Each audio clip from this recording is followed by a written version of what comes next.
Good afternoon, Jackie. Thank you for that. Thanks for coming in on a snow day for the rest of the government in the country.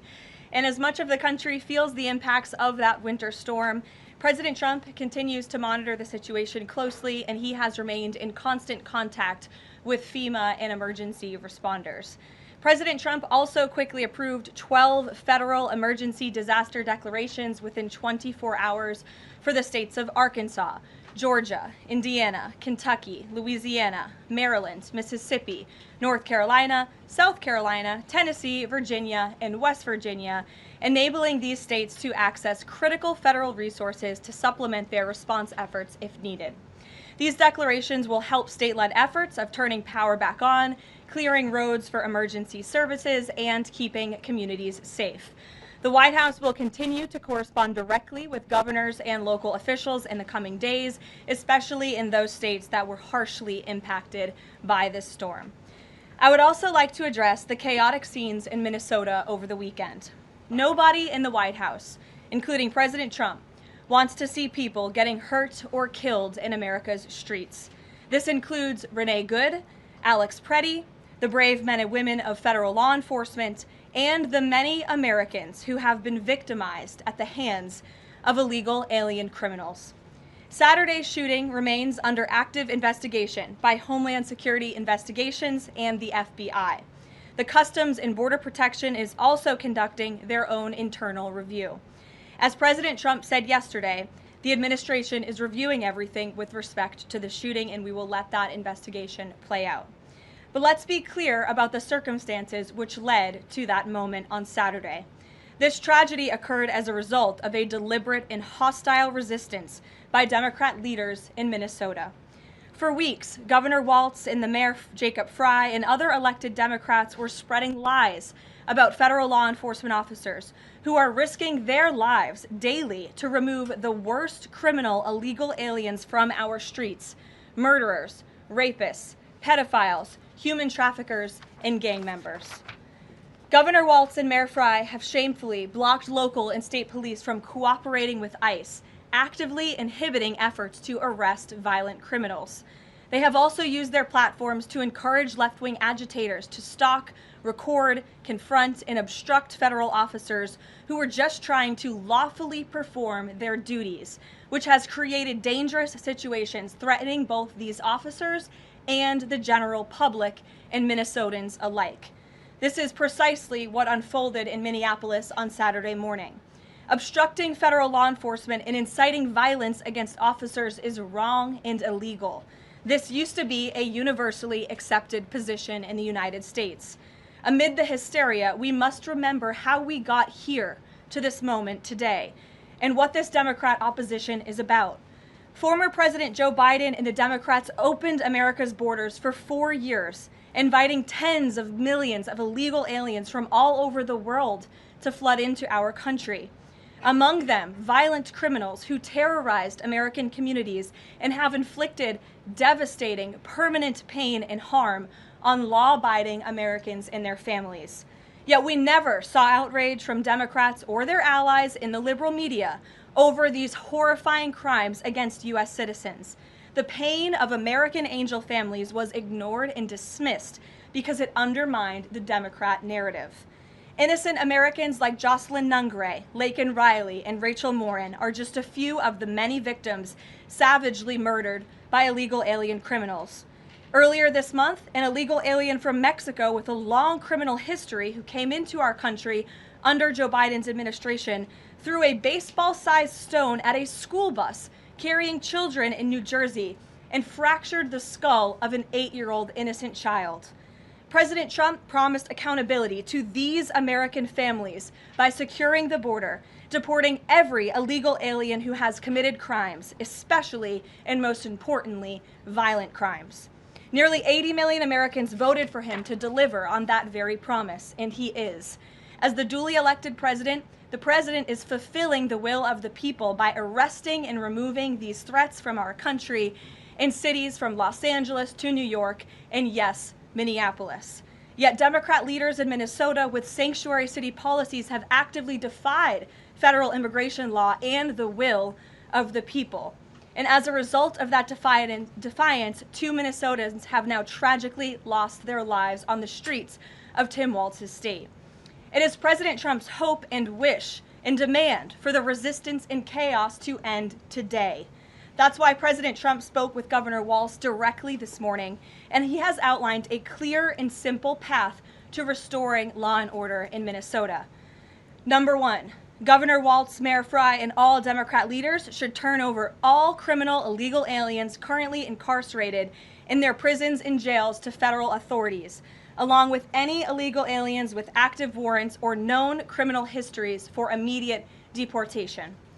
Number two, state and local law enforcement must agree to turn over all illegal aliens who are arrested by local police.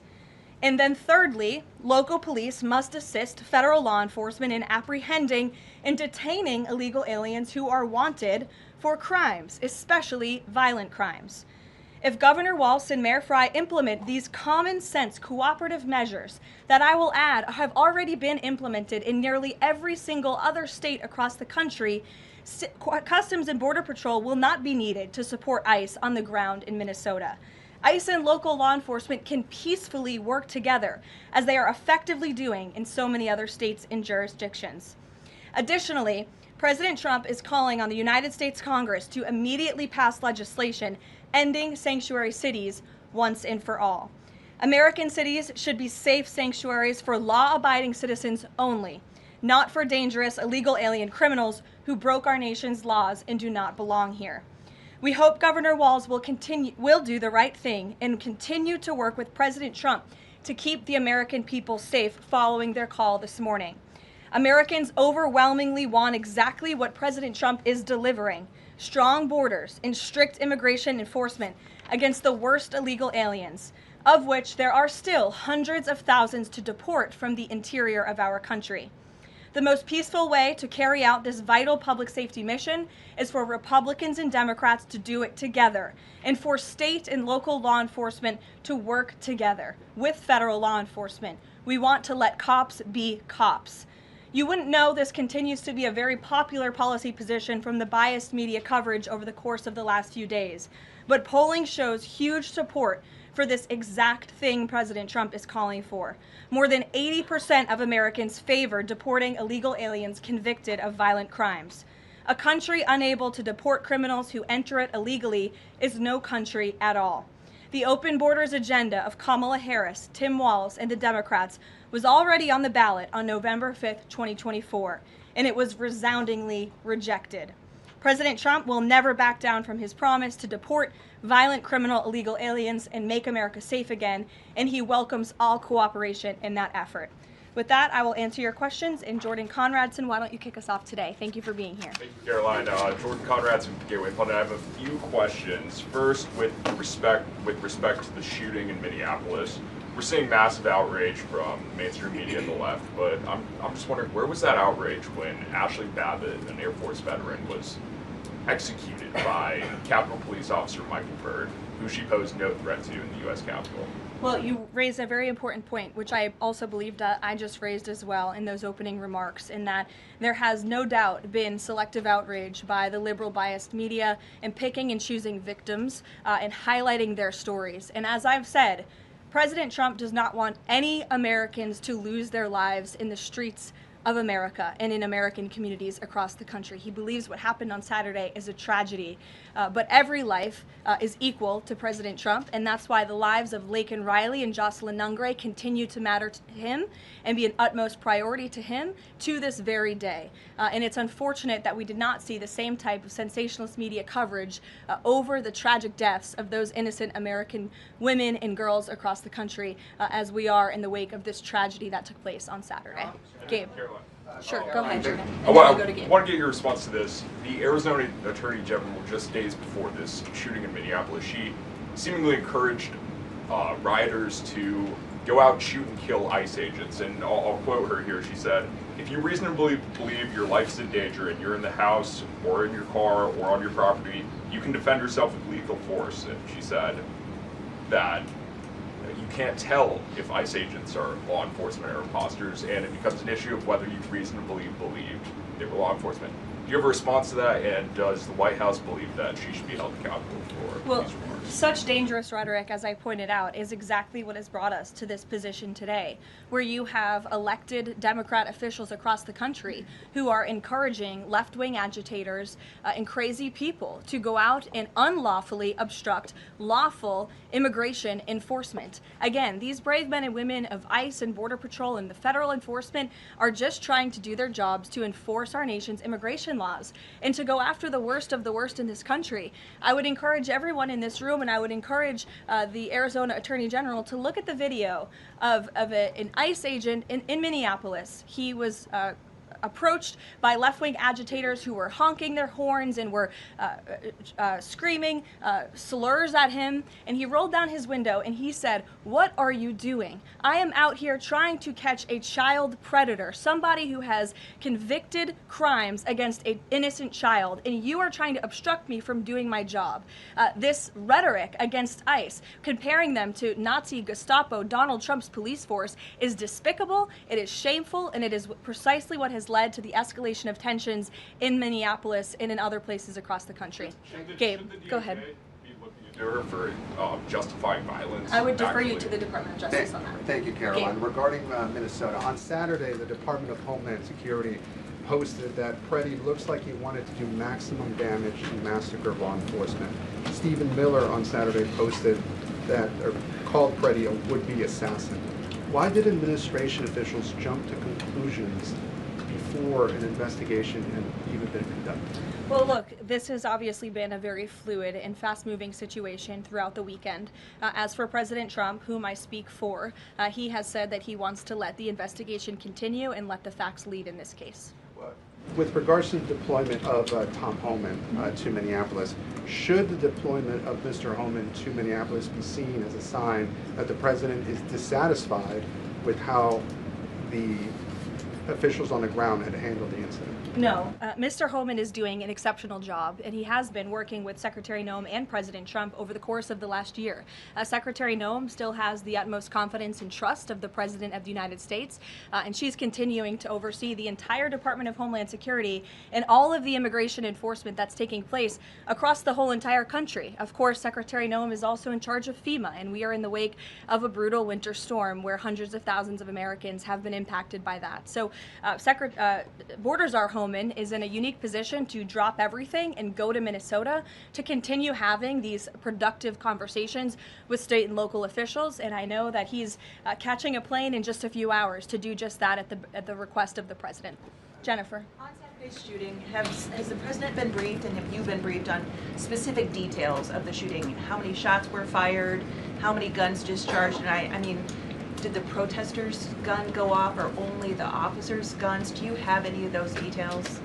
Again, the investigation is continuing, Jennifer, and we will let the facts lead, and we will let the facts play out in this investigation. I do know that HSI and FBI are conducting interviews with those that were involved and the agents who were involved in this unfortunate tragedy on Saturday. Are they keeping the president up to date on all those details? The president is obviously very much on the ball with respect to this investigation. I think he's made that quite clear with the various statements that you've seen him put out, and also the 4 points that the president has outlined as well to Governor Walz, and to encourage him to cooperate with ICE and with the administration. Mary. Thanks, Caroline. To follow on Gabe's question, Secretary Noem said Alex Preddy committed an act of domestic terrorism. Stephen Miller labeled Preddy a domestic terrorist. Does the president agree with them? Look, as I've said, I have not heard the president characterize Mr. Preddy in that way. However, I have heard the president say he wants to let the facts and the investigation lead itself. Was he alarmed to hear his top officials referring to him in that way, rushing to that judgment? Danny, go ahead. Thanks, Caroline. On Stephen Miller's comments, will Stephen Miller be apologising to the family of Alex Preddy for calling him, quotes, an assassin who tried to murder federal agents, despite the fact that, as you say, this is still under investigation? Look, again, this incident remains under investigation, and nobody here at the White House, including the President of the United States, wants to see Americans hurt or killed and losing their lives in American streets. And we mourn for the parents. As a mother myself, of course, I cannot imagine the loss of life, especially losing one's child. And that same empathy from the president goes for the parents of angel families, parents of victims of illegal alien crime across our country as well, and that's exactly why the president continues to be wholeheartedly committed to deporting the worst of the worst criminals from our country. Why don't we go to the back? Kelly. Caroline, does the president believe that the killing, though, was a mistake? Has he expressed that at all? Again, the president has said, we have to review it, and this investigation needs to continue, and he's letting the facts on the investigation lead itself. Does he want the body camera footage to be released to the public? Now, that's not something I've heard the president commit to, so I won't do that from the podium. Sure. Caroline, how serious is the administration taking allegations that local and state officials in Minnesota are actively coordinating with demonstrators through encrypted or non-encrypted communications, as well as providing government resources to impede immigration enforcement operations? I'm sorry, Carrie, could you repeat your question? How serious is the administration taking allegations that local and state Minnesota officials are communicating with demonstrators to basically impede immigration officials? Well, we've definitely seen active organization amongst these left-wing groups, Carrie, and it is something that I know the FBI and the Department of Justice are looking into. Again, it is illegal to unlawfully obstruct lawful immigration enforcement in this country, and these agitators are making it nearly impossible for ICE to do their jobs and for federal law enforcement to carry out the will of the American people to deport the worst of the worst. I would just encourage everyone to please imagine in this room, all of you come to the White House every day to report on the President of the United States and the administration. You come into this briefing room, you walk through the gates of the White House. Just imagine if there were left-wing agitators or agitators of any kind who were in your face, who were doxing you, who were harassing you, who were physically threatening you, who were biting off your fingers in the case of two Border Patrol agents we saw this past weekend in Minneapolis. That would make it very difficult for you to show up and do your job here at the White House every single day. That's what these officers in Minneapolis are facing. That's why the president is calling on Governor Walz and Mayor Frey for these three very simple and common sense points of cooperation so that ICE and local law enforcement can work together. Again, we are just asking for police to be police. And if you ask any law enforcement agent or official, they want to be able to work with their federal counterparts at the state and local level and vice versa. Caroline. Thanks a lot, Caroline. Two questions. One is looking forward. The role of Mr. Homeman. Is he being sent by the president to diffuse the situation that exists right now on the ground? Is he the point person essentially for the White House in terms of trying to tamp down the tensions that exist right now in Minnesota? Well, Mr. Homeman is the point person for cooperating with state and local authorities and corresponding with them, again, to achieve this level of cooperation to subdue the chaos on the streets of Minneapolis. And I would just point out that Mr. Homeman is someone who has been lauded for many, many decades for his experience working in law enforcement. In fact, this is a Washington Post headline from 9 years ago, 2016. Meet the man the White House has honored for deporting illegal immigrants. And I would remind everyone in this room that it was former President Barack Hussein Obama who awarded a medal to Mr. Homeman. So he's obviously very qualified. He has the full trust and faith of the president. He will continue to have these meetings in the hopes that ICE and local law enforcement can cooperate and work together to have successful immigration enforcement, as we've seen in almost every other state across the country. And secondly, Caroline, can you talk a little bit about tomorrow's trip by the president to Iowa, what the purpose of that trip is, what the goals of that trip are? Sure, yes. Tomorrow, President Trump will be traveling to Des Moines, Iowa. He will be making a local visit at a local business, and then he will be giving a speech on affordability and on the economy. And I know he very much looks forward to being there, to meeting with the great people of Iowa, but also lawmakers as well. Jake. Caroline, a couple quick questions. First, does the president remain fully confident in Kristi Noem's ability to lead the DHS? Yes. And then just secondly, just on that Wall Street Journal reporting that we saw yesterday, the president said at some point that the immigration enforcement officers would leave Minneapolis. Did the Saturday killing of Alex Pretty expedite that withdrawal at all?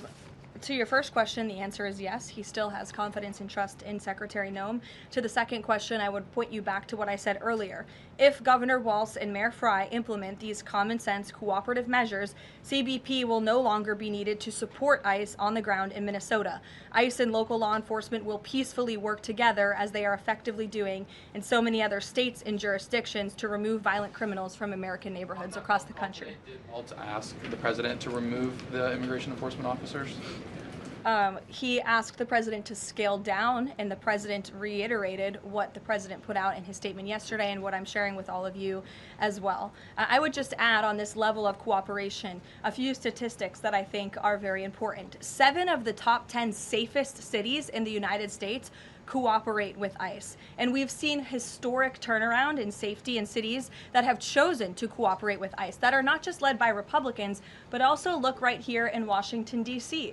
We had a great level of cooperation with Mayor Bowser and the local government, and we have been able to remove thousands of illegal aliens from the District of Columbia, where you all live, so you can thank President Trump for that.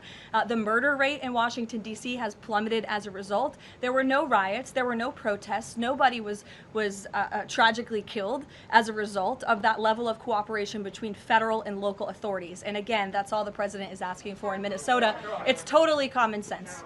Jared, go ahead. Thank you. Karoline, in this process, you continue to describe the situation in Minneapolis as chaos. Was there any mistake made by Secretary Noem that led the president to send Mr. Homeman there? I'm sorry, I don't understand your question. Did Secretary Noem make a mistake which led to...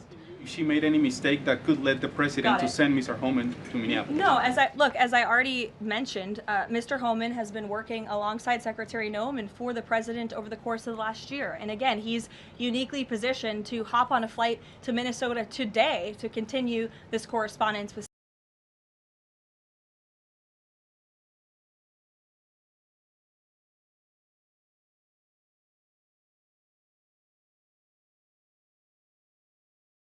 state and local authorities, and that's what he's going to be doing. Enforcement actions. All Americans have a First Amendment constitutional right, of course, but Americans do not have a constitutional right to impede and obstruct lawful immigration enforcement operations. That is actually a crime, and it's something that we've seen taking place in the streets of Minneapolis, which again is leading to these dangerous circumstances that these federal law enforcement officers have been forced to work within. Back to the call with Governor Walz this morning, the president described it as respectful. He said we seem to be on a similar wavelength, but you had strong criticism for the governor and the Minneapolis mayor, Jacob Frey, just now. So could you explain the difference in tone between what the president had said in his True Social post and I think some of the criticisms that you just levied from the podium? Fran, I think the criticisms that I laid out, I'm painting the picture for all of you in this room, are what led to the moment that we are in today, where Governor Walz and President Trump are having a conversation, a constructive and productive conversation to end the chaos and the lawlessness that has taken place in Governor Walz's state. Elena. Thank you. I had a question. With Homeman now going to Minnesota, is Gregory Bovino also going to remain in Minnesota overseeing these ICE operations? Mr. Bovino is a wonderful man, and he's a great professional. He is going to very much continue to lead Customs and Border Patrol throughout and across the country. Mr. Homeman will be the main point of contact on the ground in Minneapolis. And to follow up, given what we've heard from several Trump administration officials, people like Stephen Miller, as people point out, calling him a domestic terrorist, Bovino saying that Preddy was out to massacre law enforcement, why not require ICE agents to wear body cameras to clear up some of the disputes that we are hearing from witnesses and video footage versus what the administration has been saying? Well, that's a policy question that I know the policy folks in the building are having with members on Capitol Hill, and I'll leave it to them and the president to make that decision. And I just have a final question is on, you were talking about the level of cooperation that the president talked about with Governor Walz. Will the administration commit to cooperating with local officials on this investigation into Alex Preddy? The president spoke about this with Governor Walz and said he would have a discussion about it. He did not make a commitment, and so therefore I won't make that commitment here. I would just remind all of you in the media, because I've seen a lack of reporting on this fact, there are investigations into what took place on Saturday. The Homeland Security investigations and the FBI have teamed up for an investigation, and there's also an internal CBP investigation, an internal review of what is happening on the ground in Minnesota. The president supports those investigations, and as I've said repeatedly, he wants to see them move forward. Phil. FBI Director Kash Patel said in a Sunday interview, quote, "You cannot bring a firearm loaded with multiple magazines to any sort of protest." Does the president believe the Second Amendment rights remain in effect even when protesting? The president supports the Second Amendment rights of law-abiding American citizens. Absolutely. There has been no greater supporter or defender of the right to bear arms than President Donald J. Trump. So while Americans have a constitutional right to bear arms, Americans do not have a constitutional right to impede lawful immigration enforcement operations.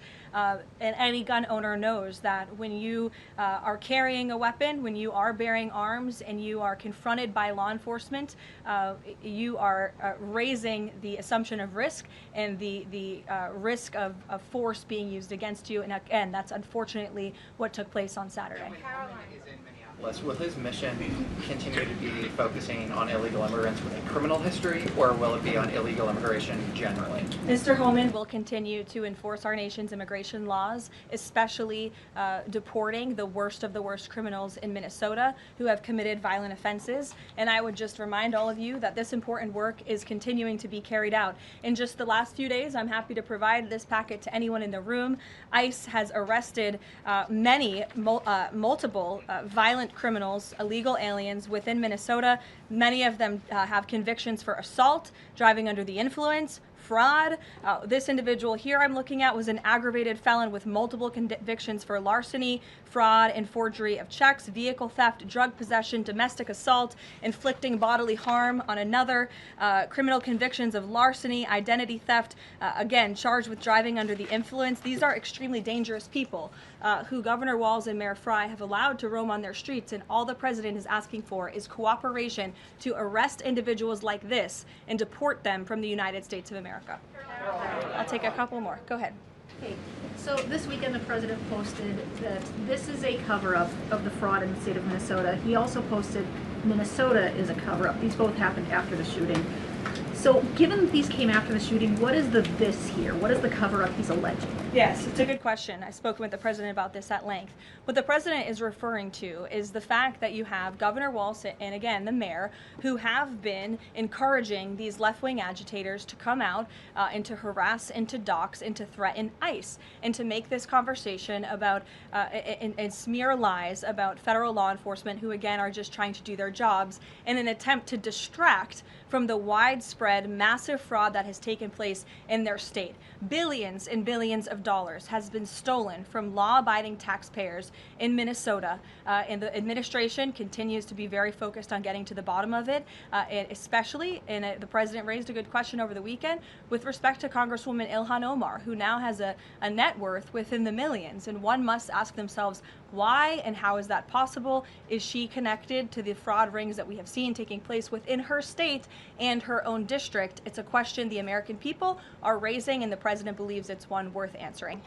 Haley. Thanks, Caroline. I want to go back to some of the comments from Stephen Miller and Secretary Noem. You've made clear the president wants to see the investigation play out when answering some of the questions on the specific details. Is he concerned that some of those definitive statements made by other officials risks public perception of the credibility of those investigations now playing out? Again, the president believes that these investigations are credible, they are continuing, they are active, and he wants to let them play out. Alex. Caroline, thank you. Is the administration willing to separate DHS funding from other funding bills in order to avoid a broader shutdown? Look, at this point, the White House supports the bipartisan work that was done to advance the bipartisan appropriations package, and we want to see that passed. Policy discussions on immigration in Minnesota are happening. Look, the president is leading those discussions as evidenced by his correspondence with Governor Walz this morning, but that should not be at the expense of government funding for the American people, which would include, as you know, Alex, FEMA funding, and we are in the midst of the storm that took place over the weekend, and many Americans are still being impacted by that. So we absolutely do not want to see that funding lapse, and we want the Senate to move forward with passing the bipartisan appropriations package that was negotiated on a bipartisan basis. And secondly, there's another round of Russia-Ukraine talks this weekend, Sunday. I wonder if you can walk us through with the president, how he'll be involved in that, if at all. We'll be talking to President Putin, President Zelensky ahead of those meetings. I'm not tracking any scheduled calls at this point in time. However, the president remains deeply involved, and of course he's being apprised by his advisors, namely Jared Kushner and Special Envoy Witkoff, on these talks. They had a multilateral meeting this past weekend, which didn't get a ton of coverage, but that was historic in nature, where the president's team has really brought two sides of this war to the table together to move the ball closer towards peace. So the president is not giving up on the peace process. He obviously just met with President Zelensky when we were in Davos, Switzerland, but I'm not tracking any calls scheduled for this week. On one more foreign policy point, I will point out, as you all saw, the last remaining body of the hostages, Israeli hostages in Gaza, has been returned. This is a huge foreign policy feat for the President of the United States, for the State of Israel, and frankly for the whole world. The President made the impossible possible, and so it's great news for the President, for the United States, for our allies, and also for peace in the Middle East. And I understand that more than 20 new additional countries have also signed up to join the newly established Board of Peace with respect to the rebuilding of Gaza, which is another historic accomplishment for this president. So thank you all very much, and we'll see you in Iowa tomorrow. Did the president talk to us?